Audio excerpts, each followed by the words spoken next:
పశ్చిమాసియాలో యుద్ధం ఇప్పుడు తారా స్థాయికి చేరుకుంటోంది. వరుస దాడులు ప్రపంచాన్ని దిగ్భ్రాంతికి గురి చేస్తున్నాయి. ఇన్నాళ్లు కేవలం సైనిక స్థావరాలకే పరిమితమైన దాడులు ఇప్పుడు ఇరాన్ అత్యున్నత రాజకీయ కేంద్రాలకు పాకాయి. టెహ్రాన్లోని అధ్యక్ష భవనంపై బాంబులు కురిశాయి. ఖమేనీ వారసుడిని ఎన్నుకోవాల్సిన అసెంబ్లీ ఆఫ్ ఎక్స్పర్ట్స్ కార్యాలయం నేలమట్టమైంది. మరోవైపు లెబనాన్ సరిహద్దులు దాటి ఇజ్రాయెల్ సైన్యం భూతల పోరుకు దిగింది. అటు ఇరాన్ కూడా వెనక్కి తగ్గడం లేదు. అమెరికా ఎంబసీలు, అమెజాన్ డేటా సెంటర్స్ లక్ష్యంగా డ్రోన్లతో దాడులు చేస్తోంది. ఈ భీకర పోరులో వందలాది మంది ప్రాణాలు కోల్పోతూ ఉండగా హార్మూజ్ జలసంధిలో జరిగిన దాడిలో 3 భారతీయులు మరణించటం ఆందోళన కలిగిస్తోంది. అసలు యుద్ధ భూమిలో ఏం జరుగుతోంది?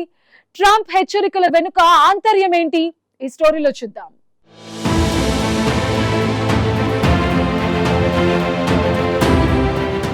పశ్చిమాసియా యుద్ధం ప్రపంచాన్ని వణికిస్తోంది. 5వ రోజు యుద్ధంలో దాడులు మరింత ఉధృతమయ్యాయి.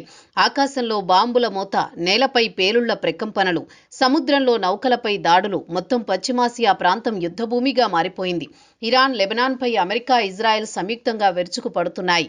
అదే సమయంలో ఇరాన్ కూడా ప్రతి దాడులతో వెనకడుగు వేయడం లేదు. ఈ పరస్పర దాడుల్లో ప్రాణనష్టం వేగంగా పెరుగుతోంది. 4 రోజుల్లోనే ఇరాన్లో 787 మంది మరణించారని అక్కడి వర్గాలు చెబుతున్నాయి. లెబనాన్లో 52 మంది ప్రాణాలు కోల్పోయారు. ఇరాన్ మళ్లీ అణు కార్యక్రమాన్ని వేగవంతం చేయడం వల్లే ఈ దాడులకు దిగాల్సి వచ్చిందని ఇజ్రాయెల్ ప్రధాని బెంజమిన్ నెతన్యాహు తెలిపారు. టెహ్రాన్లోని అధ్యక్ష భవనం, సుప్రీం నేషనల్ సెక్యూరిటీ కౌన్సిల్ భవనాలపై దాడులు జరిపినట్లు తెలుస్తోంది. సుప్రీం లీడర్ ఎంపిక కోసం ఓటింగ్ నిర్వహించాల్సిన అసెంబ్లీ ఆఫ్ ఎక్స్పర్ట్ కార్యాలయం ఉన్న ఖోమ్ భవనంపై బాంబుల వర్షం కురిపించారు. ఈ దాడుల్లో ఆ భవనం పూర్తిగా ధ్వంసమైనట్లు చెబుతున్నారు. ఈ సమయంలో అక్కడ ఎవరు ఉన్నారు అనే విషయం స్పష్టంగా తెలియలేదు. నంతాంజ్ అణు కేంద్రం పైన దాడి జరిగినా పెద్దగా నష్టం జరగలేదని, రేడియో ధార్మికత లీకేజీ ప్రమాదం లేదని ఇరాన్ ప్రకటించింది.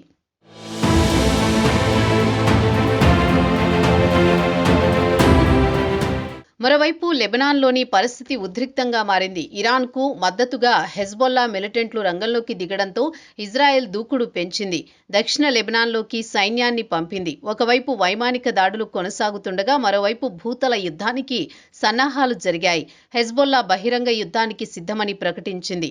ఏడాది నుంచి ఓపిక పట్టామని, ఇక సహించబోమని ఆ సంస్థ ప్రతినిధి మహమూద్ ఖొమాతి స్పష్టం చేశాడు. ఇజ్రాయెల్లోని రమత్ డేవిడ్ వైమానిక స్థావరంపై డ్రోన్లతో దాడి చేశామని హెజ్బొల్లా తెలిపింది.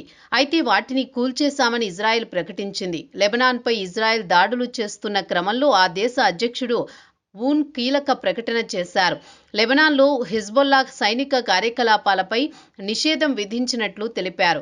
హెజ్బొల్లా ఆయుధాలను ప్రభుత్వానికి వెంటనే అప్పగించాలని, యుద్ధం శాంతిపై నిర్ణయం తీసుకునే అధికారం కేవలం బీరుట్కే ఉందని స్పష్టం చేశారు.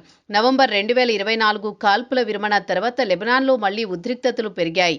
ఇరాన్కు మద్దతుగా హెజ్బొల్లా రంగంలోకి దిగడంతో హెజ్బొల్లా కేంద్రాలే లక్ష్యంగా ఇజ్రాయెల్ దాడులు చేస్తోంది. దీంతో దానికి ప్రతిగా హెజ్బొల్లా రాకెట్లు ప్రయోగిస్తోంది. దీంతో అక్కడ మరోసారి యుద్ధం మొదలైంది.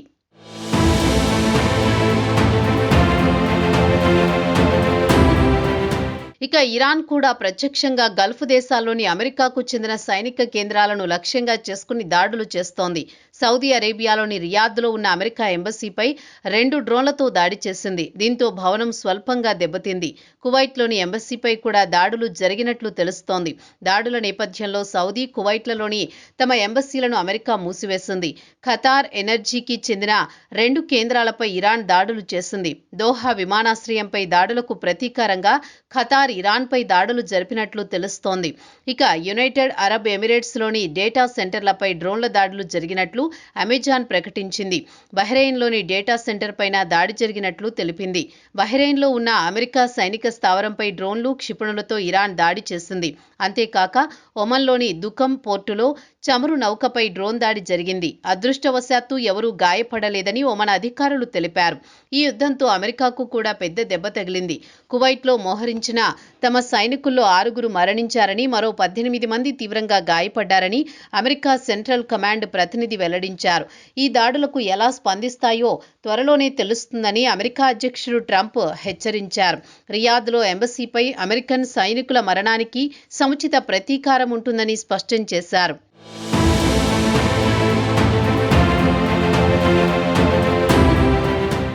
ఇక ఇజ్రాయెల్ ఆకాంక్షల మేరకే అమెరికా యుద్ధంలోకి దిగిందని ఇరాన్ విదేశాంగ శాఖ మంత్రి అబ్బాస్ అరాగ్చి ఆరోపించారు. ట్రంప్ ఇరాన్ ప్రభుత్వాన్ని కూల్చాలని పిలుపునిచ్చారని, అమెరికా ప్రజలే ఆయనను అడ్డుకోవాలని వ్యాఖ్యానించారు. ఈ మాటల యుద్ధం కూడా సైనిక యుద్ధంతో సమానంగా ఉద్రిక్తంగా మారుతోంది. మొత్తం మీద పశ్చిమాసియా ఇప్పుడు బహుళపక్ష యుద్ధరంగంగా మారింది. Iran, Israel, America, Hezbollah, Gulf దేశాలు ఇలా అందరూ ఏదో ఒక రూపంలో ఈ ఘర్షణలోకి లాగబడ్డారు. రోజురోజుకు మరణాల సంఖ్య పెరుగుతోంది. ఆర్థిక వ్యవస్థలు దెబ్బతింటున్నాయి.